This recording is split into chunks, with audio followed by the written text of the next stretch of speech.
Bagaimana kita mengenali ruh satu sama lain di alam ruh nanti jika jasad sudah tidak mengikuti ruh? Selama ini kita mengenali orang tua atau lainnya dengan bentukan yang kita tahu. Bentukan yang kita tahu pun, Bu, itu sangat terbatas oleh kemampuan memori kita.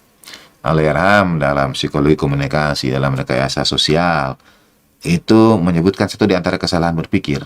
Karena kita tidak mengubah, misalnya, kita melihat orang, teman kita SMP, teman kita SMA, itu akan melekat pada kita. Sifatnya, bentukannya, itu akan melekat. Kita mengira dia masih pendiam seperti dulu. Kita mengira wajahnya masih seperti dulu. Gitu. Karena memori kita terbatas. Gitu. Nah, tapi ada yang melewati batas-batas fisikal itu, yaitu ruh. Caranya bagaimana?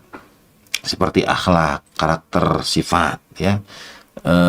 Ruh punya seperti, atau dalam bahasa Inggris, birds of the same feather flock together.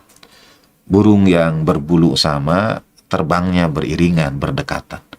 Jadi misalnya, orang yang punya sifat dermawan mencintai orang yang gemar berbagi juga.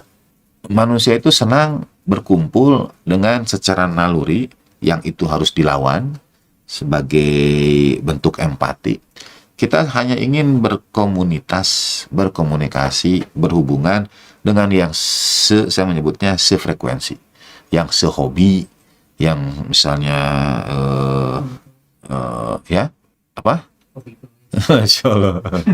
Ya, yang sehobi, hobinya boleh apa saja, di studio disebut hobi goes katanya. Nah, sebetulnya harus lintas frekuensi kita itu dalam berempati. Tapi untuk sifatnya kebaikan dan ruh itu, bagaimana kita mengenali ruh satu sama lain itu dari sifat, dari karakteristik. Sifat yang senang seperti burung yang punya bulu yang sama, terbang bersama-sama. Jadi katakan ini, saya juga tidak tahu bagaimana menyederhanakannya. Misalnya seperti magnet, dia mencari besi-besi gitu, mencari ya yang menariknya. Nah, kebaikan, kedermawanan akan menarik orang yang punya sifat-sifat itu. Dia ditarik. Ada kekuatan besar, ada sang maha dermawan yang menarik orang-orang yang dermawan. Ruh mengenali itu yang memang menjadi sifat ruh, yaitu kebaikan. Gitu. Salam Farmunde, Masya Allah, Masya ala Muhammad. Level kekuatan kecintaan saya kepada figur suci teramat kuat. Apa saat di barzah level kekuatan cinta yang saya rasakan tetap sama seperti saat di alam fana? Tergantung. Apakah kecintaan saudara itu tulus, pamrih, atau sebetulnya kecintaan saudara itu karena mencintai diri sendiri? Tergantung. Apakah cinta itu tulus karena dia? Artinya kalau dia misalnya tidak membalas cinta kita, kita tidak masalah. Apakah sebagai kita mungkin masalah kalau yang kita cintai tidak membalas cinta kita. Karena ternyata cinta kita kepada yang kita cintai masih ada pamrih. Apa pamrihnya? Kita berharap ada kekuatan cinta yang sama levelnya di alam sana. Ya, jadi itu paradoksnya.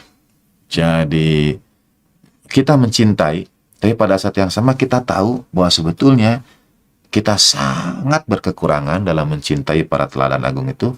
Dalam bahasa Taufik Ismail, Pak Taufik Ismail, dapatkah aku membalas cintamu secara bersahaja?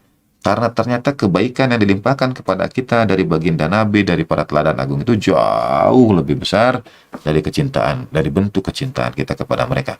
Justru makin kita mengetahui kadar cinta, siapa lebih mencintai siapa? Saudara mencintai teladan agung atau teladan agung mencintai saudara? Teladan agung mencintai saudara lebih besar kecintaannya daripada cinta saudara kepada para teladan agung itu. Jadi apapun yang kita lakukan akan makin, bagi saya justru semakin besar tingkat kecintaan itu levelnya, semakin merasa kita tidak layak untuk menerima limpahan cinta itu. Allahumma shalli ala Muhammad.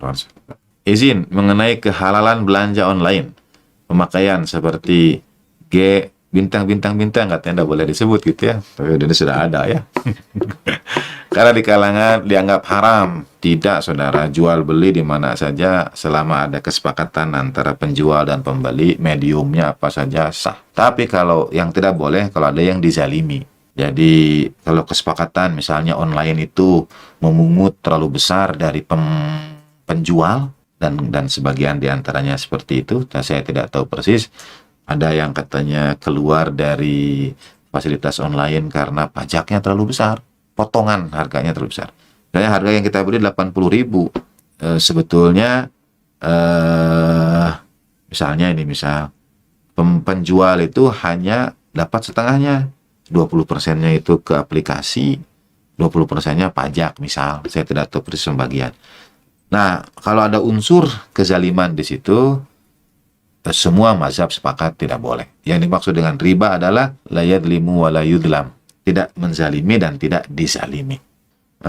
Kita harus tanya kepada para penjual, apakah memang terlalu besar potongan dari aplikasi.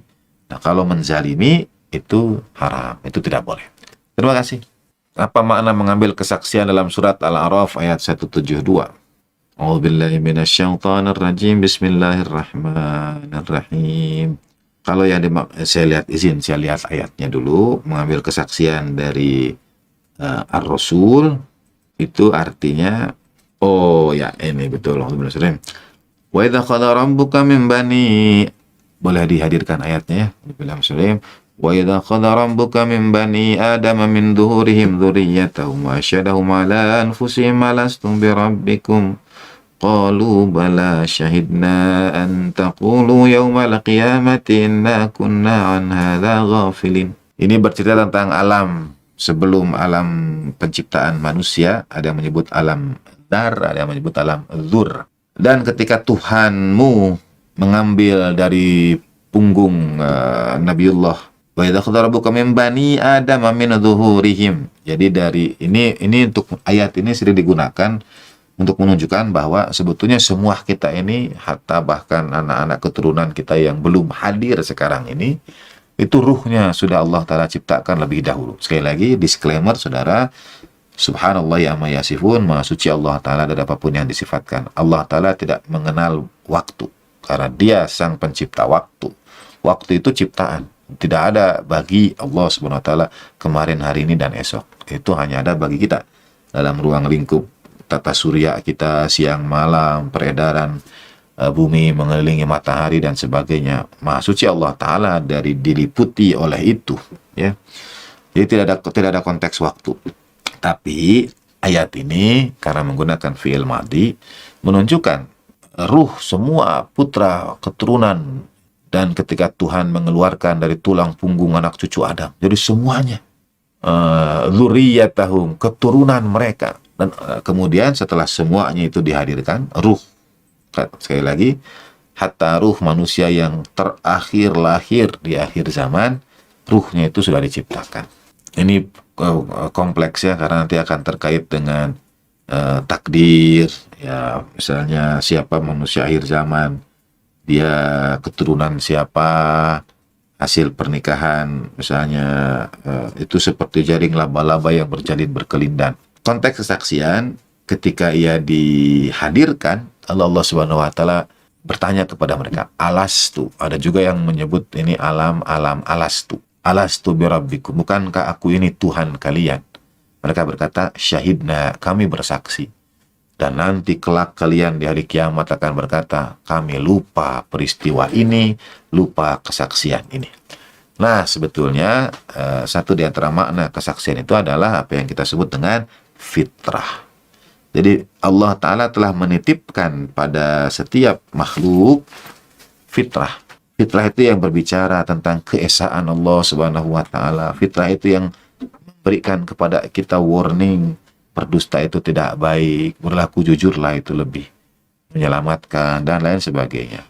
Maka mengambil kesaksian itu adalah mengambil pertanggungjawaban bahwa pada setiap kita Allah Subhanahu Wa Ta'ala fa'alhamaha fujuraha wa taqwa. Sudah Allah Ta'ala ilhamkan baik mengetahui keburukan dan mengetahui ketakwaan. Hatta tidak ada, misalnya di satu tempat, tidak sampai kepada mereka tempat itu di negeri antah berantah, tempat yang terpencil, tidak sampai nabiyun mursal, tidak ada nabi yang diturunkan, wala kitabun munzal, tidak ada kitab yang juga dihadirkan, manusia tetap dapat membimbing dirinya melalui fitrah. Saya kira demikian ya.